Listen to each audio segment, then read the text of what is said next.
إن الحمد لله نحمده ونستعينه ونستغفره ونعوذ بالله من شرور أنفسنا ومن سيئات أعمالنا من يهده الله فلا مضل له ومن يضلل فلا هادي له وأشهد أن لا إله إلا الله وحده لا شريك له وأشهد أن محمدا عبده ورسوله أما بعد فأعوذ بالله من الشيطان الرجيم بسم الله الرحمن الرحيم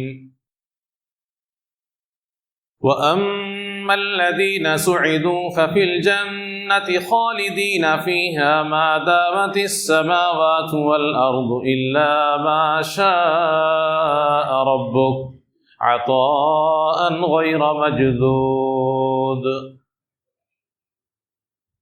وقال النبي صلى الله عليه وسلم فيها ما لا عين رأت ولا أذن سمعت ولا خطر على قلب بشر. معزز حاضرین جمعہ اور محترم سامعین، ہر قسم کی حمد و ستائش، تعریف و توصیف، بزرگی و بڑائی اور عبادت و بندگی لائق و سزاوار ہے اللہ رب العالمین کے لیے، جو خالق کائنات ہے، مالک ارض و سما ہے اور اکیلا عبادت کا مستحق ہے، اور درود و سلام نازل ہو تمام نبیوں اور رسولوں پر، خاص طور پر آخری رسول جناب محمد صلی اللہ علیہ وسلم پر بے شمار درود و سلام نازل ہو. اللہم صلی علیہ وبارک وسلم.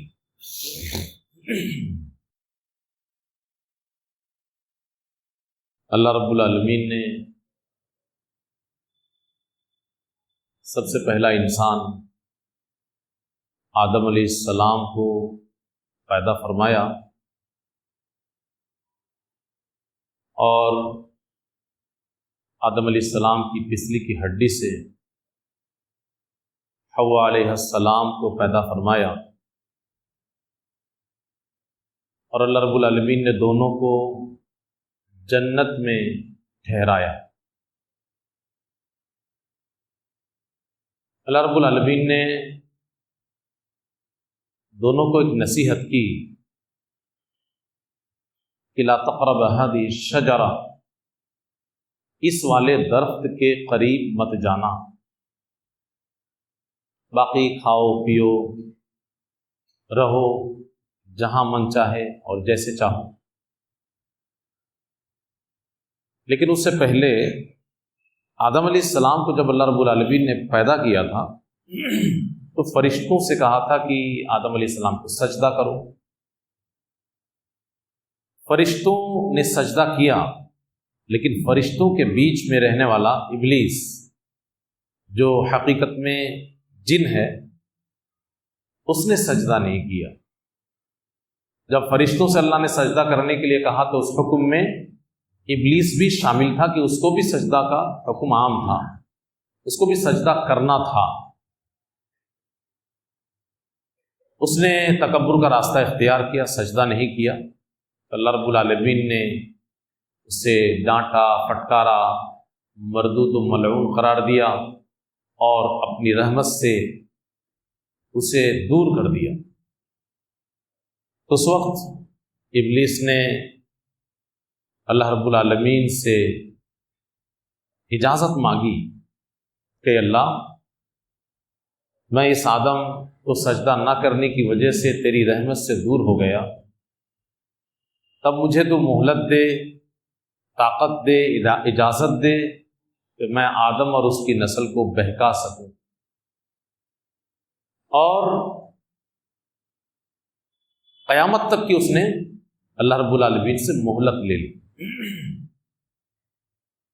پھر اس کے بعد اللہ کے سامنے اسی وقت اس نے اپنے ارادے کا اظہار کر دیا کہ میں چاروں طرف سے آدم اور اس کی نسل کے اوپر حملہ کروں گا اور صحیح راستے سے آدم اور اس کی نسل کو ہٹا دوں گا، تیرا نافرمان بناؤں گا.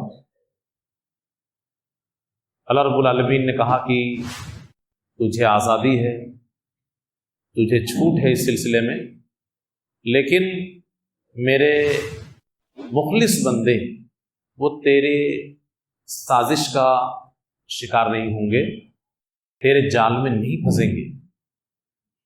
بہرحال اللہ رب العالمین نے آدم اور حوا سے یہ بھی کہہ دیا تھا کہ جنت میں ٹھہرو رہو، اس درخت کے قریب مت جانا، اور یاد رکھنا شیطان تم دونوں کا کھلا ہوا دشمن ہے، چوکنا رہنا۔ اب آگے کیا ہو؟ آدم اور حوا کو ابلیس نے بہکایا، بہلایا، پھسلایا، یہ کہتے ہوئے کہ اللہ رب العالمین نے اس درخت کے قریب میں جانے سے منع کیا ہے، یہ درخت بہت قیمتی درخت ہے، اور اللہ نے اس کو منع کر دیا اس کے قریب جانے سے، اس کے پیچھے ایک راز ہے۔ وہ راز یہ ہے کہ اگر اس درخت کو چکھ لو گے تم لوگ تو دو چیزوں میں سے ایک چیز کے حقدار ہو جاؤ گے، یا تو فرشتہ بنا دیے جاؤ گے، یا پھر ہمیشہ جنت کا حقدار بن جاؤ۔ قسم بھی کھایا، کہا کہ میں تمہارا خیر خواہ ہوں، اس وجہ سے یہ باتیں کہہ رہا ہوں، اور پوری طرح دونوں کو اپنے جال میں پھنسا لیا۔ آدم اور حوا بہکاوے میں آ گئے، لالچ کر بیٹھے، قدم بڑھایا اور درخت کو چکھ لیا۔ پھر اس کے بعد کیا ہوا؟ جنت کے لباس فوراً اتر گئے، اور اللہ کی جانب سے آواز آئی کہ تم دونوں نے غلط کر دیا، ظلم کر دیا۔ اب اس کے بعد آدم اور حوا رونے لگے، گڑ گڑانے لگے، اپنے گناہ کی بخشش مانگنے لگے اللہ سے، اپنے گناہ کا اقرار کرنے لگے کہ اللہ اب کیا کریں، رحم فرما۔ تو اللہ رب العالمین نے اعلان کیا کہ ایسا ہے، اس جنت کو اب تم لوگ خالی کرو۔ قُلْ نَهْبِطُوا مِنْهَا جَمِيعًا، تم سب کے سب اس جنت سے اتر جاؤ، نکلو یہاں سے، اور اب تم کو یہاں سے ہٹا دیں گے تو کہاں رہو گے؟ وَلَكُمْ فِي الْأَرْضِ مُسْتَقَرٌّ، زمین میں چلے جاؤ، وہیں پہ ٹھہرو، زندگی گزار دو۔ اب اس کے بعد یہ زمین میں اللہ نے بھیجا کیوں؟ تو اللہ نے کہا کہ الذی خلق الموت والحیات لیبلوکم ایکم احسن عملا، اللہ رب العالمین اس زمین کے اندر انسانوں کو بھیج دیا اور اس کی نسل کو یہیں پہ پروان چڑھانا شروع کیا، ایک عارضی زندگی دے کر۔ اب اللہ آزمانے کے لیے بھیج دیا، امتحان لینے کے لیے کہ کون آزمائش میں کامیاب ہوتا ہے، امتحان میں کامیاب ہوتا ہے، اللہ کا فرما بردار بنتا ہے، ابلیس سے دوری اختیار کرتا ہے۔ یہ دیکھ کر کے اللہ رب العالمین پھر اسے جنت دے گا یا جہنم میں ڈالے گا۔ فَإِمَّا يَأْتِيَنَّكُم مِّنِّي هُدًى فَمَن تَبِعَ هُدَايَ فَلَا خَوْفٌ عَلَيْهِمْ وَلَا هُمْ يَحْزَنُونَ، میری طرف سے ہدایت آئے گی تمہارے پاس دنیا میں، نبی اور رسول آئیں گے، دین کی باتیں کرنے والے آئیں گے، تمہیں اللہ کا راستہ بتائیں گے، صراط مستقیم بتائیں گے، جنت کا راستہ بتائیں گے۔ تو جو شخص اللہ کے فرمان کے مطابق زندگی گزار لے گا، اللہ کی پیروی کر لے گا، اللہ کی ہدایت کو اپنا لے گا، تو اس کے لیے پریشانی کی کوئی بات نہیں، اس کو دوبارہ جنت میں جگہ مل جائے گی۔ لیکن جو لوگ ابلیس کے جال میں پھنس جائیں گے، اس کے لیے جہنم ہم نے ٹھکانہ بنا دیا۔ تو اب یہ جو دنیا کی زندگی ہے ہماری اور آپ کی، یہ جنت کو پانے کی زندگی، یہ جو تمہید آپ کے سامنے ہم نے رکھی ہے، تو اس سے ایک بات سمجھ میں آئی کہ ہماری یہ دنیا کی زندگی، ہماری زندگی میں ایک گول ہے، ایک ٹارگٹ ہے، ہماری ایک منزل ہے، ہماری نگاہ ایک جگہ پہ ٹکی ہوئی ہے کہ اس دنیا کی زندگی میں مجھے کچھ ایسا کر لینا ہے کہ جنت مل جائے۔ زندگی کا گول، مشن، مقصد، ٹارگٹ کیا ہے بھائی؟ جنت۔ یہ ہے ہماری دنیا کی زندگی کا خلاصہ کہ مجھے جنت حاصل کرنا ہے۔ یہ جنت کیوں حاصل کرنا ہے بھائی؟ اس لیے کہ یہ نہایت ہی قیمتی دولت ہے، یہ انمول نعمت ہے، اور اس کے مقابلے میں دوسری ایک جگہ بھی ہے۔ اگر صرف ایسا ہوتا کہ جنت ایک قیمتی دولت ہے، انمول نعمت ہے، تو اس کی تڑپ اتنی زیادہ سخت نہ ہوتی۔ لیکن یہاں پہ ایک معاملہ دوسرا بھی ہے، ایک طرف جنت ہے جو انمول نعمت ہے، لیکن اسی کے مقابلے میں دوسری طرف اگر جنت میں نہیں جاؤ گے تو پھر کہاں جاؤ گے اس دنیا کے بعد؟ تو دوسری طرف جہنم ہے، وہ نہایت خطرناک جگہ ہے۔ تو اگر جنت میں ہم نہیں جا سکے تو جہنم میں جائیں گے، دو ہی ٹھکانہ ہے، جنت یا جہنم۔ تو اگر جنت میں نہیں گئے تو جہنم میں جائیں گے، وہاں مختلف قسم کے عذاب ہیں اور سزائیں ہیں، سوچ کر کے ہی رونگٹے کھڑے ہو جائیں گے آپ۔ اس لیے اب جنت جو ہمارا گول ہے، وہ ہمارا مشن اور ہمارا مقصد، اسے حاصل کرنا ہمارے لیے بہت ضروری ہے، نہایت ضروری ہے۔ اس کی سخت طلب ہمارے دل میں ہے۔ کیوں؟ اس لیے کہ اگر وہ حاصل نہیں کیے تو پھر کہاں جائیں گے بھائی؟ جہنم میں چلے جائیں گے۔ تو آج ذرا سا جنت کے صفات کے بارے میں ہم چرچا کریں گے تاکہ تڑپ اور سخت ہو جائے۔ خالی ایسے سنتے ہیں اگر ہم کہ جنت بہت اچھی جگہ ہے اور تفصیلات کے ساتھ نہیں سنتے ہیں تو تڑپ میں وہ مضبوطی نہیں ہوگی، لیکن جب اس کی تفصیلات کو ہم سنیں گے اور جانیں گے تو تڑپ اور سخت ہو جائے گی۔ اچھا جنت ایسی ہے، جنت میں یہ چیز ہے، جنت کی صفت ایسی ہے، اب تو یہ چیز ملنی ہی ملنی ہے مجھے۔ تو اس کے صفات کے بارے میں ذکر کریں گے آج۔ سب سے پہلے آئیے جنت کا نام جان لیتے ہیں۔ ہر چیز کی پہچان نام، تو جنت کی بھی پہچان اس کے نام کے ذریعے سے۔ کیا نام ہیں جنت کے؟ تو پہلے نام جان لیتے ہیں کہ جنت کے نام کون کون سے۔ جنت تو سب سے معروف اور مشہور نام ہے۔ جب جنت ہم بولتے ہیں تو جنت کا سب سے مشہور اور معروف نام ہے۔ عام طور پر لوگ جنت کو جنت سے ہی جانتے ہیں، کچھ اور بھی نام ہیں۔ جنت کا معنی کیا ہوتا ہے بھائی؟ باغ، جس میں درخت ہوں، پودے ہوں، تو اس کو جنت بولتے ہیں۔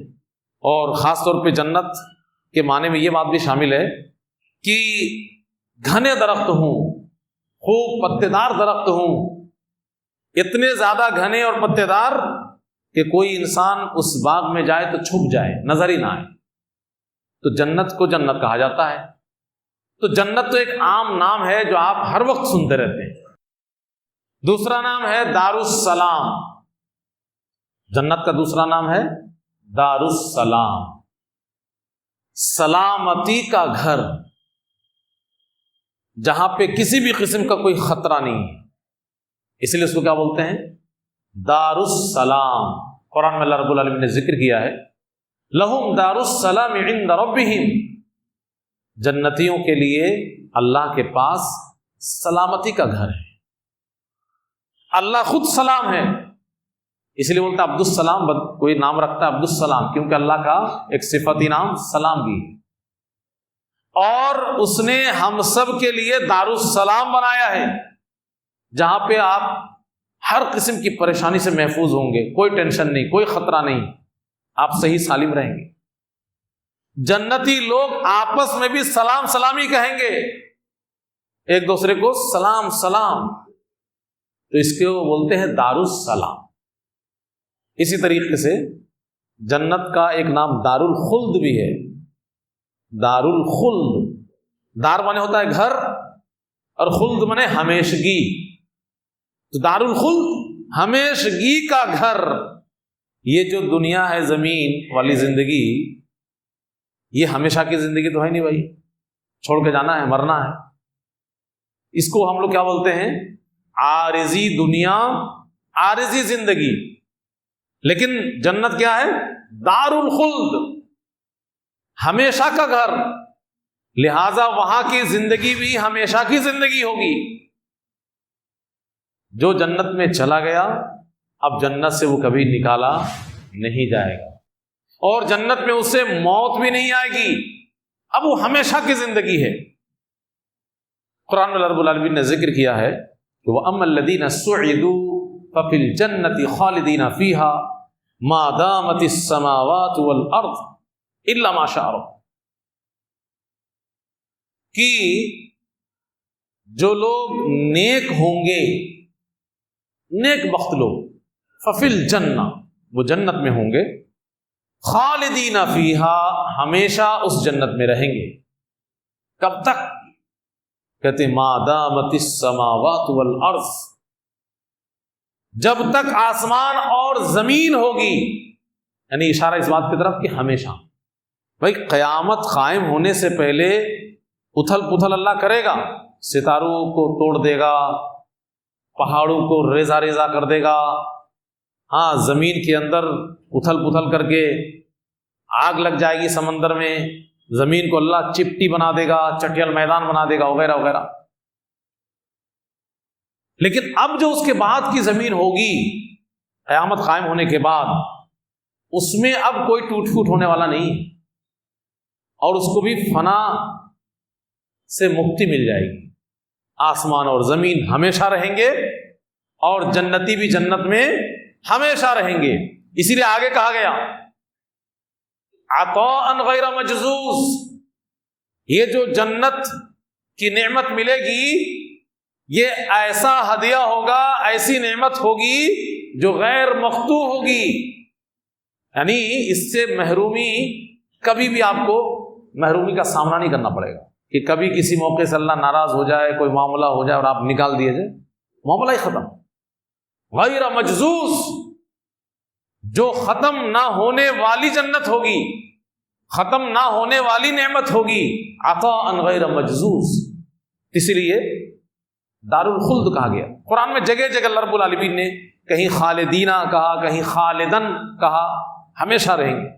دار الخلد، جنت کا ایک نام ہے دار المقامہ، دار المقامہ۔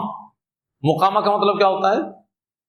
مقامہ قیام سے ہے، جس کا مطلب ہوتا ہے ٹھہرنا، کھڑا ہونا۔ تو کھڑا ہونے کی کا گھر، ٹھہرنے کا گھر، جنت کو دار المقامہ کہا گیا۔ چنانچہ اللہ رب العالمین نے قرآن میں ذکر کیا ہے کہ جنتی لوگ کہیں گے الحمدللہ الذی اذھب عنا الحزن، ساری تعریف اس اللہ کے لیے جس نے ہم سے غم کو دور کر دیا، ختم کر دیا۔ ان ربنا لغفور شکور، یقیناً ہمارا رب بخشنے والا بھی ہے، قدردان بھی ہے، جس نے ہماری قدر کی ہے۔ الذی احلنا دار المقامۃ من فضلہ، وہی اللہ جس نے ہمیں دار المقامہ میں، ٹھہرنے کے گھر میں یعنی جنت میں اتارا ہے، نازل کیا ہے اپنے فضل سے۔ الذی احلنا دار المقامۃ من فضلہ، تو یہ دار المقامہ جنت کا ایک نام ہے۔ قرآن میں اللہ رب العالمین نے اس کا بھی ذکر کیا۔ اسی طریقے سے جنت کا ایک نام ہے جنات المأوى، مأوى پناہ لینا، ٹھکانہ بنا لینے کو مأوى کہتے ہیں۔ تو جنت جو کہ نیک لوگوں کی پناہ گاہ ہے، اس کا ٹھکانہ ہے، اس لیے اللہ رب العالمین نے اس کو نام دیا ہے جنات المأوى۔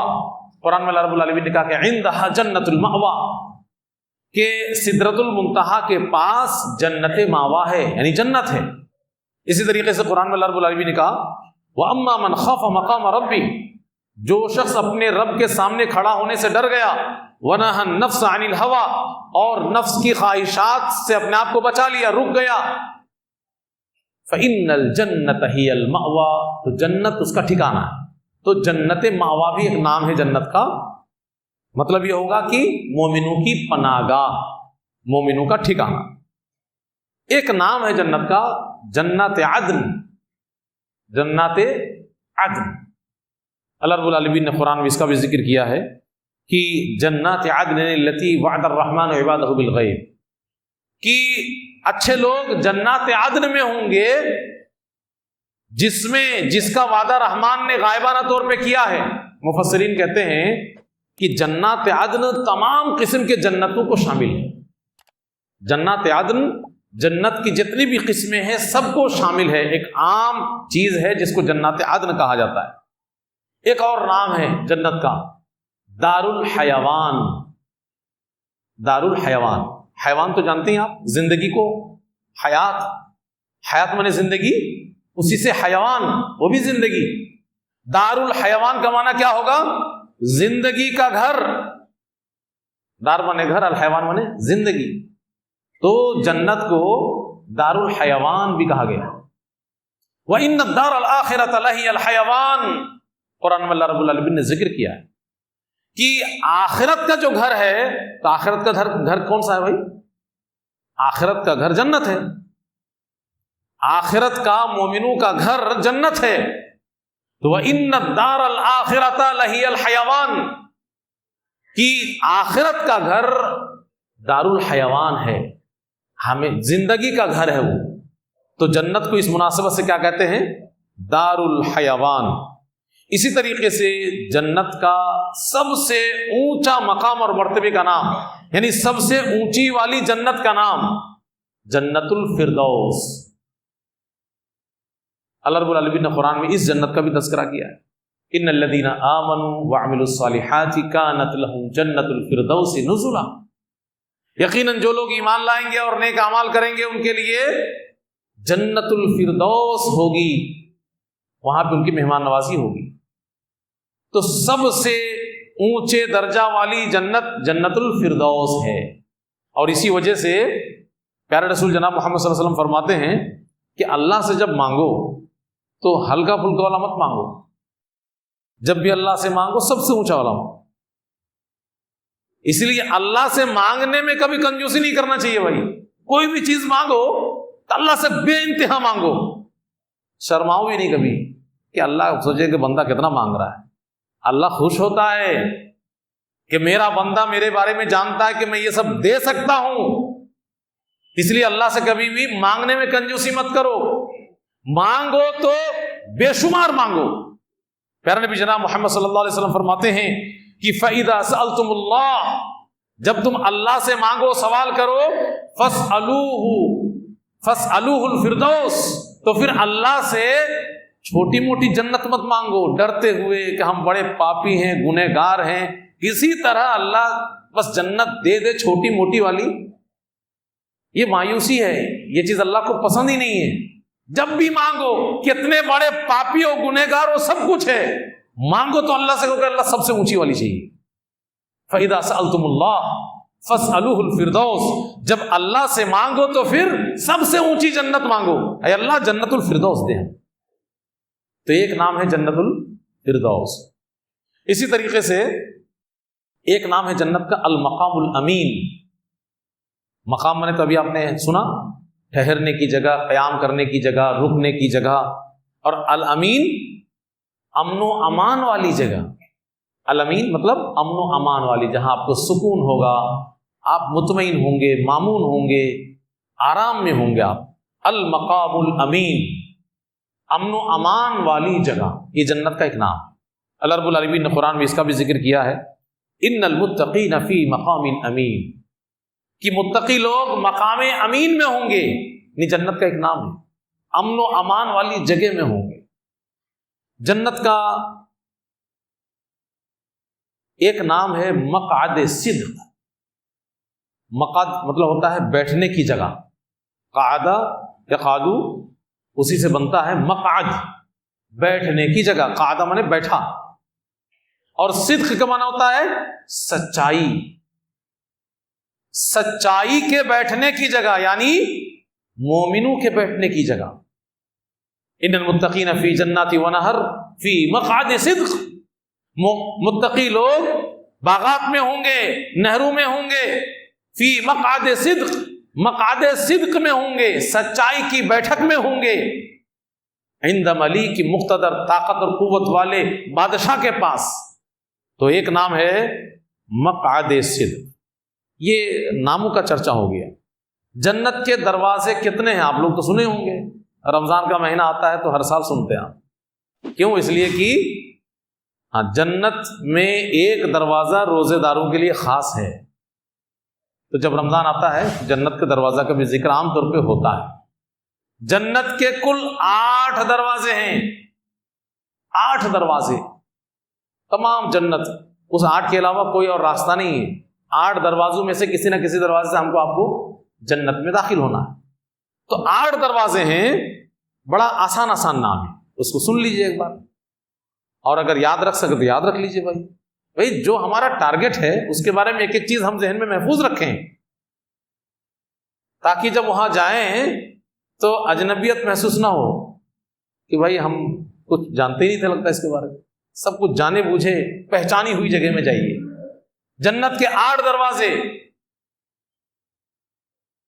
تو ان دروازوں میں پہلا ہے الریان، باب الریان، روزے دار لوگ اس دروازے سے داخل ہوں۔ یہ تو بار بار آپ سنتے ہیں، آپ کو یہ نام یاد ہوگا، باب الریان۔ کچھ اور نام ہیں جو بڑے آسان ہیں، مثال کے طور پہ ایک نام ہے باب الصدقہ، باب منے دروازہ، صدقہ منے صدقہ، جو آپ صدقہ خیرات کرتے ہیں، تو باب الصدقہ۔ ایک دروازہ ہے باب الجہاد، کوئی مشکل تو نہیں بھائی، جہاد کا تذکرہ بار بار ہوتا ہے مجاہدین کے لیے، باب الجہاد، جہاد کا دروازہ۔ اسی طریقے سے ایک نام ہے باب الصلاح، نماز، معلوم؟ ایک نام ہے باب الحج، یہ سب معروف ہے، تو یہ سب جانکاری ہونی چاہیے، آپ کے لیے مشکل نہیں ہے۔ باب الایمن، یہ تھوڑا سا آپ کو گاڑھا لگ رہا ہوگا، باب الایمن۔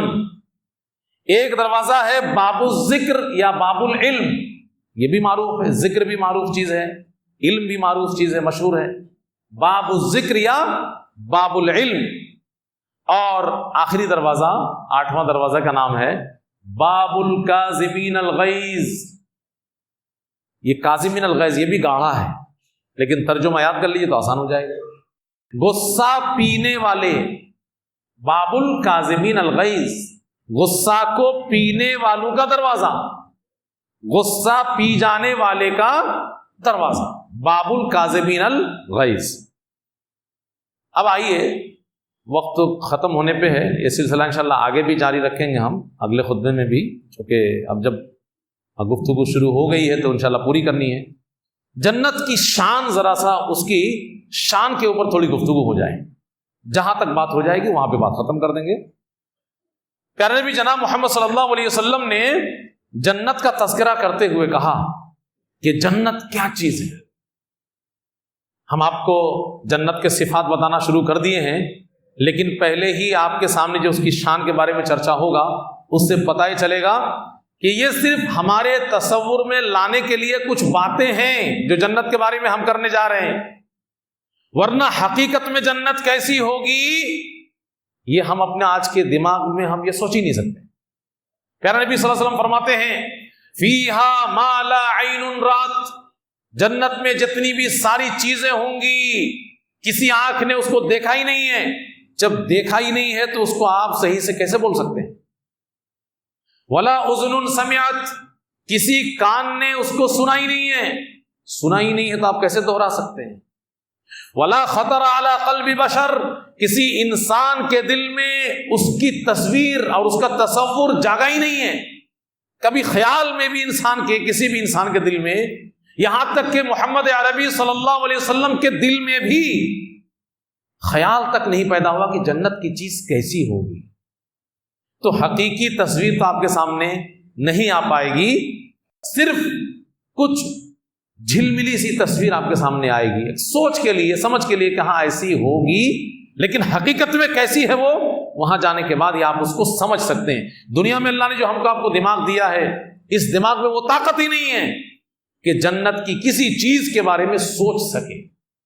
تو پہلے ہی اپنا دماغ آپ فٹ کر لیجئے کہ جنت کے بارے میں بات آپ سن ضرور رہے ہیں، لیکن ہاں حتمی طور پر اس کو پوری شکل میں آپ اس دنیا میں جان نہیں سکتے۔ جنت میں جانے کے بعد ہی آپ کو سمجھ میں آئے گا ہاں جنت کیا چیز۔ چنانچہ دیکھیے پیارے نبی جناب محمد صلی اللہ علیہ وسلم قرآن کی ایک آیت بھی پڑھتے ہیں اپنی اس بات کو بیان کرنے کے بعد کہ یہ جو بات میں کہہ رہا ہوں یہ اللہ رب العالمین نے قرآن میں بھی اس کا ذکر کیا ہے.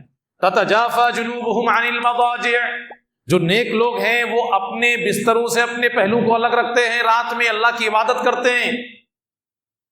يدعون ربهم خوفا وطمعا، وہ اپنے رب کو پکارتے رہتے ہیں، یاد کرتے ہیں لالچ میں اور ڈر میں. ومما رزقناهم ينفقون، اور اللہ نے جو دیا خرچ کرتے ہیں. آگے اللہ فرماتا ہے فلا تعلم نفس ما اخفي لهم من قرة اعین، کسی بھی نفس کو معلوم نہیں ہے، یعنی انسان کے بس سے باہر کی یہ چیز ہے کہ جو اس کی آنکھوں کی ٹھنڈک کے لیے بنائی گئی ہے اس کو جان سکے. کوئی نہیں جانتا. جو چھپا کے رکھی گئی ہے آنکھوں کی ٹھنڈک اس کے لیے کوئی نہیں جانتا. فلا تعلم نفس ما اخفي لهم من قرة اعین، قرآن میں بھی اللہ نے اعلان کر دیا. اسی لیے میں بولتے ہیں یہاں تک کہ سب سے افضل انسان، اللہ کے سب سے محبوب اور قریبی جناب محمد صلی اللہ علیہ وسلم بھی صحیح سے نہیں جانتے. ان کے بھی ذہن و دماغ میں تصویر کبھی ابھر نہیں سکتی کہ جنت کیسی ہے. جنت ایسی ہے جو قرآن و حدیث کی روشنی میں ہم کو اور آپ کو پتہ چلتا ہے کہ دنیا میں جو بھی چیز آپ دیکھتے ہیں، سنتے ہیں، سمجھتے ہیں، جنت کے مقابلے میں یہ کتنی معمولی ہے. پیارے نبی جناب محمد صلی اللہ علیہ وسلم کہتے ہیں کہ موضع صوت فی الجنہ، جنت کی ایک لاٹھی یا جنت کی ایک چھڑی اس پوری دنیا اور دنیا کے اندر جتنی ساری چیزیں ہو سکتی ہیں سب تمام سے جنت کی ایک لاٹھی بھی بہتر ہے. اللہ، ایک لاٹھی یا ایک چھڑی جنت کی، یہ جو دنیا ہم جس میں جی رہے ہیں اور جس کی چمک دمک میں کھو جاتے ہیں، اللہ کو بھول جاتے ہیں، اس دنیا کی حیثیت دیکھیں آپ. جنت کی ایک لاٹھی یا چھڑی اس دنیا اور دنیا کی ساری چیز سے بہتر ہے. اسی طریقے سے جنت کے بارے میں آپ غور کریں تو پتہ چلے گا کہ پیارے نبی جناب محمد صلی اللہ علیہ وسلم کہتے ہیں کہ اگر جنت کی کوئی چیز ناخن کے برابر، ناخن دیکھیے انگلیوں کے ناخن کے برابر جنت کی کوئی چیز اگر ظاہر کر دی جائے اس دنیا میں ناخن کے برابر، تو اس پوری دنیا کو روشن کر دے وہ ناخن کے برابر کی چیز. جنت کیسی ہو؟ دنیا کے سارے اطراف میں روشنی پھیل جائے، صرف جنت کی کوئی چیز اگر ناخن کے برابر دنیا میں ظاہر کر دی جائے. اور جنتی اگر اپنے کنگن سمیت، جنتی اگر اپنے کنگن سمیت، یعنی کنگن کو صرف دنیا کی طرف جھلک اس کی پیش کر دے، جھانک لے، کنگن کو دکھا دے دنیا میں، تو اس دنیا کا حال کیا ہوگا معلوم ہے آپ کو؟